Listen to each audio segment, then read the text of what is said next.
Our first task for today will be to finish coloring our leaf art that we've been doing, our Falling for Leaves art.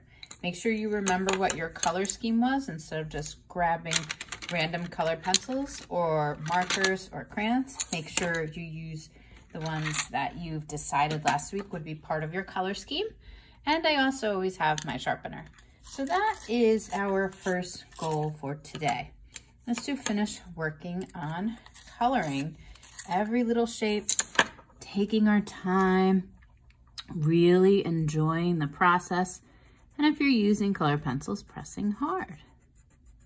However, some of you are going to finish before the end of the period. So I also want to tell you what the next thing we'll be doing is.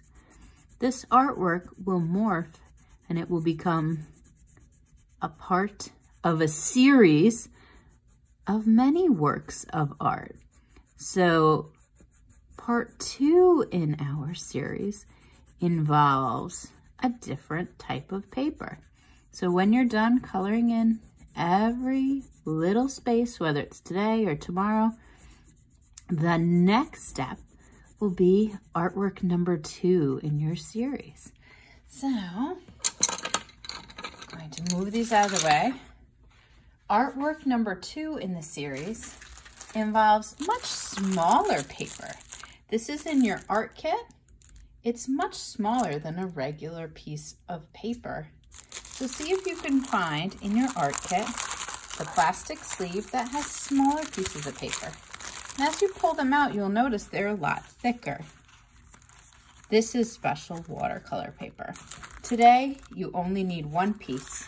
So take out one piece and put the rest back safely in your art kit. Then you will need your pencil and some leaves again. You can use the same leaves or you can get different leaves. We are going to start the same way for artwork number 2 in our Falling for Leaves series. We are going to trace them. But this time your paper is a lot smaller.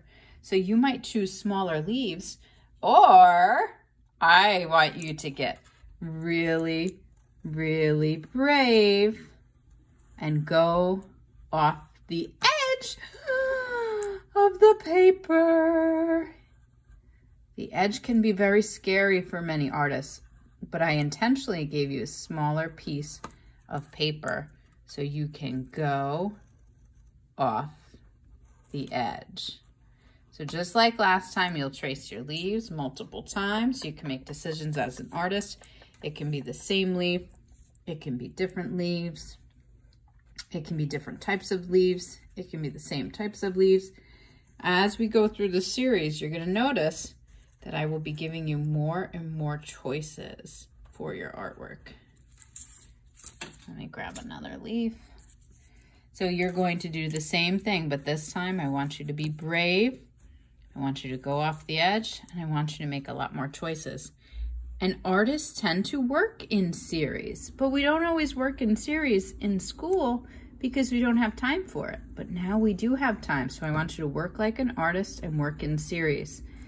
We are going to be making some changes and things will get different each step along the way of our Falling for Leaves series.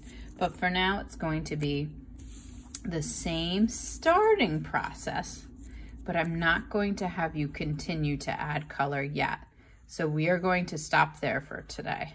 So today your goal is to finish adding color to your original leaf drawing. That will be your first goal. And if you finish coloring in all of your shapes, the next thing you will do is get your smaller watercolor paper and you will continue to outline your leaves in pencil. And you should plan on outlining at least 5 different times, I would say. And that's where we will stop for today. I have one more to do, but I can't wait to see what you've created. Have fun.